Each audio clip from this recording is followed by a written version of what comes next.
मैं आ पहुंचा हूं दुनिया के सबसे खतरनाक ट्रैक्स में से एक, हमटा पास पर। मेरे साथ मेरे 3 दोस्त और हैं और हम चारों मिलकर इन बीहड़, वीरान और जंगली रास्तों के बीच कैंपिंग करने वाले हैं। इस वीडियो में आप देखेंगे कि ऐसे जानलेवा हालात में सर्वाइवल कितना जरूरी है और असल में इन खूंखार वादियों में जिंदा कैसे बचा जाता है। यह है हमारा सर्वाइवल सफर, एपिसोड 1। हमारे कंधों पर भारी बैकपैक है और हवा में ऑक्सीजन लगातार कम हो रही है। इन घने झाड़ों और संकरे रास्तों के बीच एक गलत कदम और सीधा कई 100 फीट नीचे खाई। ऐसी ऊंचाई पर डिहाइड्रेशन आपका सबसे बड़ा दुश्मन है। पानी पीते रहना होगा वरना मांसपेशियां काम करना बंद कर देंगी। काले बादल घिर रहे हैं। सूरज ढलते ही यहाँ तापमान सीधा 0 के नीचे चला जाता है। अगर जल्द टेंट नहीं लगाया तो इस हार्ड डेज कंपा देने वाली ठंड में रात गुजारना नामुमकिन होगा। दिन भर की चढ़ाई के बाद शरीर टूट चुका है। इस वक्त ये नूडल्स कार्ब्स ही हमें कल की जंग के लिए ऊर्जा देंगे। यहाँ की वादियां जितनी खूबसूरत हैं, अंदर से उतनी ही बेरहम। तूफानी हवाओं से बचने के लिए बेस कैंप को मजबूती से बांधना सर्वाइवल का पहला नियम है। रास्ते में मिले जानवरों के ये ताजे निशान बता रहे हैं कि हम यहाँ अकेले नहीं हैं। खतरा हर पत्थर के पीछे है। यह मांस हमारे टूट चुके शरीर के लिए शुद्ध प्रोटीन है। रास्ते कीचड़ भरे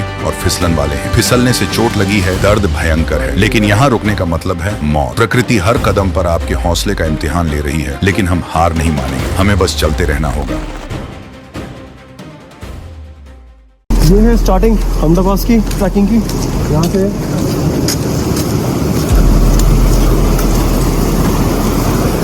तो मैं निकल चुका था हमपटा पास के लिए। 4 सीढ़ी चढ़ने के बाद ही मुझे एहसास हुआ कि यह बहुत ही ज्यादा कठिन है, क्योंकि जो सामान हम लेकर चल रहे थे वो बहुत ही भारी था। एल्टीट्यूड भी फील हो रहा है, प्लस हमारे पास में 30-40 केजी कम से कम वेट है। 30-40 किलो तक का वेट है हमारे पास। मैंने इन सभी का वजन अलग से किया तो नहीं था, पर इसे टांग कर जब मैं चल रहा था तो मुझे यह कम से कम 30 से 40 किलो का लग रहा था।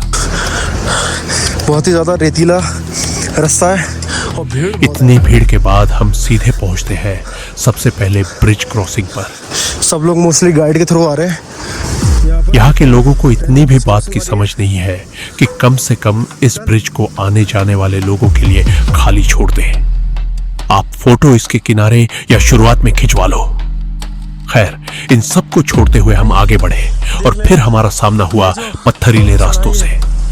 जूते मैंने अपने दोस्त से उधार ले रखे थे जो बस काम चलाऊ थे, पर अगर आप ऐसी जगहों पर आ रहे हैं तो एक अच्छा वाटरप्रूफ या वाटर रिपेलेंट जूता लेकर ही आना। इसके बाद हम सीधे मेडोज में पहुंचते हैं। रुक रुक रुक रुक, बोतल निकल रहा है इधर। हमारे सामान का वजन इतना ज्यादा था कि कुछ ना कुछ तो निकलता ही जा रहा था। रास्ते में ढाबे भी मिलेंगे, ढाबे भी आ रहे हैं। अगर आपको वहां से कुछ खरीदना है या खाना है तो उसकी सुविधा भी आपको मिल जाएगी। पूरे सफर में बस यही चल रहा था, कहीं मैदान, फिर कहीं पथरीले रास्ते, फिर मैदान, और इन सबको पार करते हुए हम चले जा रहे थे। बहुत लोग तो हमें देखकर इस बात से हैरान हो रहे थे कि इतना सामान लेकर हम हमपटा पास ट्रैक पर आ गए हैं। नैरो ट्रेल है। चढ़ाई बहुत ही ज्यादा कठिन थी। आराम से पैर फिसल सकता है। डायरेक्ट स्लोप से नीचे कोई रेस्क्यू कुछ नहीं हो पाएगा वहाँ। और रास्ते बेहद पतले थे। पैर फिसलते ही आप सीधा वादियों में गायब हो सकते थे। भीड़ के कारण चलने में बहुत ज्यादा दिक्कत आ रही थी। एक समान गति स्पीड पर चलना मुश्किल पड़ रहा था। बहुत से ऐसे लोग जिनके पास कोई भी वजन नहीं था वो तक थक कर रुक जा रहे थे, पर मैं और मेरे साथ के सभी लोग चलते जा रहे थे। झाड़ और पत्थर पकड़ते पकड़ते हम आगे बढ़ रहे थे। ट्रैकिंग के दौरान अगर बारिश होती तो हमारे लिए बहुत मुश्किल हो जाती, क्योंकि पैर फिसलने के चांसेस बहुत ज्यादा होते हैं। सभी पतले और संकरे रास्तों को पार करते हुए हम फिर से मेडोज में पहुंचते हैं, जहां पर हमने बहुत सारे ढाबे और बहुत भीड़ दिखी। हम दोनों यहाँ पे हैं। भाई अब सीधा अगला पॉइंट होगा वहीं पे चिका पे। पसीने से शरीर पूरा पानी पानी हो चुका था। वह पानी पीकर और थोड़ी सी जान जुटाकर हम आगे निकलने वाले थे। बालू के घेरे में जाके बालू खाएंगे। अक्षय और पार्थ पीछे रह गए हैं, वो लोग पुश कर रहे थे। बट थोड़ा दिक्कत रहती है उनके साथ में। हम लोग आ चुके हैं। तभी हमने देखा सबसे पहला कैंप जो कि नीचे लगा हुआ था। उसके बाद हम अपने सभी साथियों का इंतजार करने लगे। ये देखोगे खूब मिट्टी मिट्टी होकर हो रहा है, इसलिए मैंने पैंट वगैरह भी नहीं पहनी थी। और इधर सभी लोग अपना ट्रैकिंग कर रहे हैं। निशांत भाई इसके बाद 40-45 मिनट हुए होंगे अभी हमें ट्रैक करते हुए। हाँ, और 40-50 मिनट में पूरी ऐसी टी शर्ट ऐसी रखी है। और जैसे ही मैंने बैग उतारा ना, ऐसे मुझे फीलिंग आई ग्रेविटी कहाँ गई, ग्रेविटी गई माँ में आगे को भाग के जैसी मैं ग्रेविटी। और यहाँ पे दिखा दे पहला बेस कैंप है ट्रैक का। ये पहला बेस कैंप है। अब जॉन से भी कंपनी का है, वी डोंट नो भाई। हो कुछ नहीं रहा है, मज़ा तो बहुत आ रहा है, बट थोड़ा हैवी है बस, और कुछ नहीं, मज़ा तो पूरा आ रहा है। सो भाई अभी हम लोग हाफ ट्रैक पे आ चुके हैं। पसीने से भाई पूरे तर-बतर हो चुके हैं। जितने लोग आपको दिख रहे होंगे ना, आपको लग रहा होगा कि हमसे बहुत तेज़ चल रहे हैं। बात ये है, ये सारे हैं पैकेज वाले। इन्होंने अपने सामान में भर रखा अपने कपड़े और थोड़ा बहुत खाने का। इन्हें स्लीपिंग बैग, स्लीपिंग टेंट सब मिलेगा वहाँ। But we are the travellers, the discoverers. सारा सामान लेके चलते हैं खुद का। देख रहे हो खस्सी बैग में एक चीज खस्सी बैग और है। ये साला इम्पल्स का टट्टी बैग, ये टट्टी बैग कोई नहीं लेगा। मैं कमेंट डाउन कर दूंगा, लेना मत कोई साला। गिरा बोल।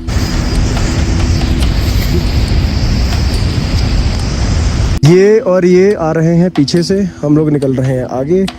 हम इतने जाकर वहाँ पर टेंट सेटअप करेंगे। दिन ढलता जा रहा था और हमारी चलने की स्पीड भी धीमी होती जा रही थी।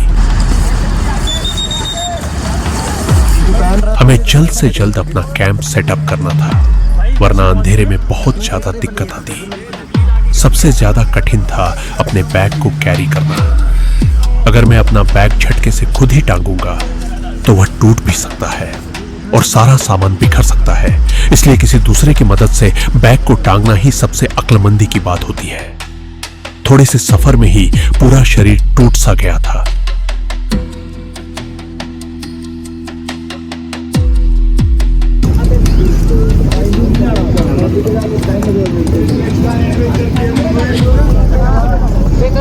ये कैंप नंबर 2 आ गया है। I don't know the location, but अभी चीका नहीं पहुँचे हैं। रिवर स्ट्रीम यहाँ पे बहुत तेज़ है, क्लियर है, सामने है, ये देखो। बट अभी हमें टाइम लगेगा पहुँचने में। अक्षय पार तो अभी पीछे काफ़ी, और हमारा बहुत ही हैवी हो गया है। चल वहां से निकलने के बाद फिर इस भीड़ ने हमारा रास्ता रोक लिया। जितने भी लोग पहाड़ों पर चढ़ाई करने आ रहे हैं, उन सब में थोड़ी सी समझ होनी चाहिए कि अगर आपको रुकना है, तस्वीरें खींचनी है, वीडियो बनानी है या कुछ भी ऐसा काम करना है जो कि आपके चलने से अलग है, तो आप किनारे पर भी ऐसा कर सकते हैं। आपको बीच रास्ते में खड़े होने की कोई जरूरत नहीं है। हो सकता है हम जैसे लोग जो इतना सामान लेकर चल रहे हैं, उनको चलने में दिक्कत आए, और अगर गलती से हम अपना सामान लेकर फिसले तो आपको साथ लेकर ही गिरेंगे। सामने फिर से एक झरना मिलता है और उसके ऊपर एक पुल जो कि हमें पार करना है। इस सफर में हम यह तो समझ चुके थे कि अगली बार ज्यादा से ज्यादा 10 से 15 किलो तक का ही वजन लेकर चलना है। पुल पर चलते हुए मुझे बस यही समझ में आ रहा था कि अगर गलती से मेरे पैर डगमगाए तो मैं बहते पानी में गिर जाऊंगा। अब हमारा सफर नदी के किनारे शुरू हो गया था। हमें अपने चीका मुख्य शिविर बेस कैंप तक नदी के साथ साथ ही चलना था।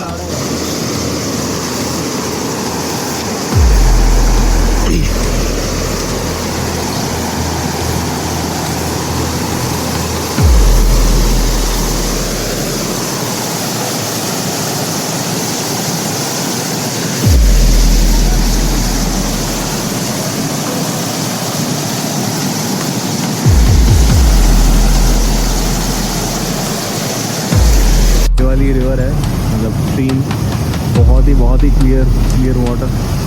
सफर के दौरान हमें अपना मुख्य शिविर दिख रहा था, पर वह देखने में बहुत पास और चलने में बहुत ही ज्यादा दूर था। अब हमने एक और विश्राम लिया जहां मुझे पानी पीना था और साथ ही साथ अपने पीछे आ रहे साथियों का भी इंतजार करना था। इस बात की कोई गारंटी नहीं है कि आप ऊपर जा तो रहे हो, पर पीछे आपके साथी आ भी रहे हैं या नहीं। हो सकता है उनके साथ कोई हादसा हो जाए, इसलिए हमें साथ साथ चलना पड़ता है। कंपार्टमेंट खुल गया जिससे कि मेरी स्लीपर्स कहीं रास्ते में निकल गई। वो तो किसी भले मनुष्य ने मुझे बताया, भाई आपका शू कंपार्टमेंट भी है। हमारे एक भाई का कुछ सामान पीछे छूट चुका था जो बैग के अंदर से गिर गया था। इसलिए अगर आप ट्रैक पर चल रहे हैं तो बीच बीच में रुककर सबकी हाल खबर लेते चले। भाई देखो पानी बहुत ठंडा है जैसा कि ये लोग बता रहे हैं। हमारी पानी की बोतलें खाली हो चुकी थी और हमारे दो साथी नदी किनारे पानी भरने चले गए थे। पानी इतना बर्फीला और ठंडा था कि बोतल को डुबाते ही मानो हाथ जम से गए थे।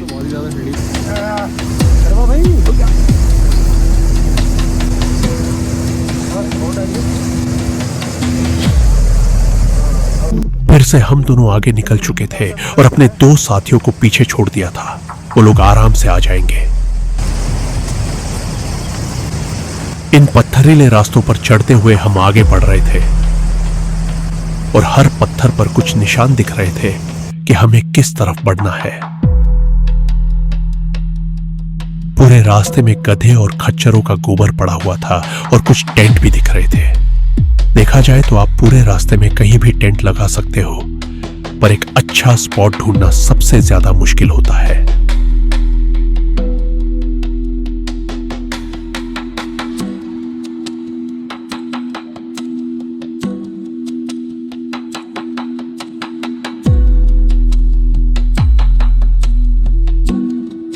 पहाड़ों से बहता हुआ पानी कुछ रास्तों में आ गया था, जिसकी वजह से चलने की स्पीड कम हो गई थी। यहां भाग दौड़ करने से फिसलने की संभावना बढ़ सकती है। कुछ देर में हम सभी लोग दोबारा मिल चुके थे और हम पहाड़ पर चढ़ चुके थे। इसी पहाड़ के पीछे हमें अपना कैंप सेटअप करना था।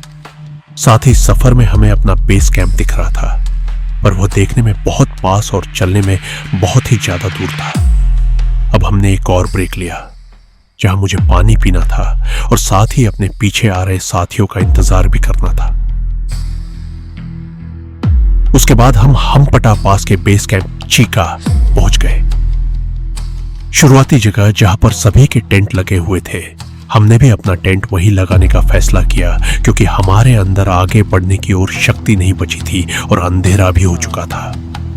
सबसे पहले हमने अपना सबसे बड़ा वाला टेंट खोला और उसे लगाना शुरू किया। इसलिए इतना वो हो रहा है, वरना पूरी वैली में एकदम ब्लैक है, बिल्कुल ब्लैक है। अगर यहाँ पे बंदे ना हो तो यहाँ पे रहना एकदम भाई बहुत ही मुश्किल हो जाए टास्क। टेंट लगाते लगाते रात हो चुकी थी। थोड़ा जल्दी 10 से 15 मिनट में ही पूरा अंधेरा हो गया वो उठा और हमारा टेंट अभी तक नहीं लगा था। सभी सामानों को एक तरफ करने के बाद वही तारपुलिन बिछा रहे हैं और इसके पीछे देखो टेंट बन चुका है। दोनों भाइयों ने बिछा दिया है। हाँ भाई मस्त। हमने दूसरा टेंट भी लगाना शुरू किया। बहुत ज़्यादा थक गया भाई, बहुत ही ज़्यादा। और थोड़ी मेरी तरफ आ, मेरी तरफ बस चल। थोड़ा नीचे। जैसे ही शाम हुई पहाड़ों से धुंध नीचे आ गई। टेंट लगाते समय तापमान टेम्परेचर वो भी गिरने लगा और हम सभी को अपनी जैकेट बाहर निकालनी पड़ी। यहाँ पर देखोगे तो अब इतने बड़े बड़े मच्छर हैं। हम ये अब दूसरा टेंट लगा रहे हैं तो ऑलमोस्ट लग गया है। इसमें सिर्फ लगेज रखना है, मेन टेंट हुआ इसमें सोएंगे। ऐसे पहाड़ों पर आपको रेन कवर भी लेकर चलना चाहिए, और अगर आप टेंट लेकर आ रहे हो तो वह वाटर प्रूफ होना चाहिए। ठीक है, स्लीपिंग बैग अंदर जा चुका है। एक सज हुआ ऐसी ट्रैकिंग में एक अच्छी लाइट होना बहुत ही ज्यादा जरूरी है। यहाँ पर हमने हमारे पास एक टॉर्च लाइट और 2 मेन लाइट थी, जिनकी रोशनी इतनी ज्यादा बढ़िया थी कि इस अंधेरे में भी काम करने में हमें कोई दिक्कत नहीं आई। पैर से जैकेट पहन लो, ठंडी लगेगी वरना। और अगर तुम्हारे पास चप्पल एक्स्ट्रा हो तो भाई मुझे दे दो, अगर किसी को पहननी ना हो, जूता पहनना हो तो अभी शॉप पे। पनीर भी है भाई, पनीर को सही से कर लो, बाहर कर लो।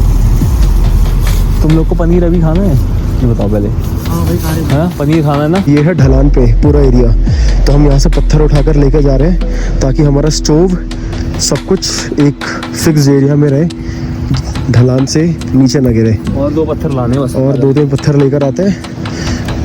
तो बोल रहा हूँ बारिश का मौसम वाले सांप कीड़े ना हो बस। ये तो है। इधर बन रहा है मैगी। ठीक है। उधर है हमारा चिकन जो मैरिनेट हो रहा है ना, बढ़िया हो गया ना एकदम। एकदम सही हो गया। ये सब हटा दे। वो एक बंदा अब जाकर हम यहाँ पर खा रहे हैं, अपनी फर्स्ट मील ले रहे हैं मैगी। और ये फर्स्ट मील के बाद हम खाएंगे चिकन।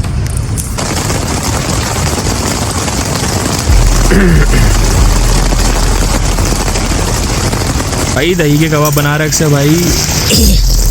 बाहर भाई बारिश भी शुरू हो चुकी है, तो अभी दो लोग टेंट में डिवाइडेड हैं, सब में खाना बना रहे हैं। ऐसी दो ली थी, एक इस टेंट में लगी हुई है, एक बाजू वाले टेंट में लगी हुई है, जिसमें वो दोनों अपना खाना बना रहे हैं। भाई हरा भरा कबाब बना लिया है, काला हो गया है, काला हो चुका है। देखो इसका ऐसा है भाई, ऐसे हैं। बारिश रुकने का नाम नहीं ले रही भाई। मुझे मेरे पापा ने बोला था कि बारिश हो सकती है, डेयरिंग दिखानी थी। हम यहाँ पर अब दूध पी रहे हैं क्योंकि पानी हमारे पास है नहीं, तो हम सोच रहे हैं कि दूध पीकर ही काम चला लें। ये भाई आए हैं फ्रेश होने के लिए, सुसु करने के लिए। इसमें हमने सारा सामान ऐसे रखा है, इसको बंद करना पड़ेगा। ओह, चप्पल वगैरह देखने आए थे हम तो। यहाँ पर देखोगे ना बहुत सारे टेंट लगे हुए हैं, ठीक है। घुस जा, तू घुस जा, मैं आ रहा हूँ फिर। हाँ, इसके अंदर ले जा। वो टेंट बंद कर दिया ना पूरा? हाँ, वो पूरा बंद है। ओके भाई साहब, बारिश इतनी तेज बनने लग गई तो उस time आज में का दिन तो हमने किसी तरह निकाल लिया है, लेकिन कल का सफर इससे भी ज्यादा खौफनाक और चुनौतियों से भरा होने वाला है। हमटा पास इतनी आसानी से आपको वापस जाने नहीं देता। क्या हम इस जंगली और जानलेवा सफर को पूरा कर पाएंगे, या ये वादियां हमें अपना शिकार बना लेंगी? आगे क्या होगा जानने के लिए बने रहिए हमारे साथ। मिलते हैं एपिसोड 2 में।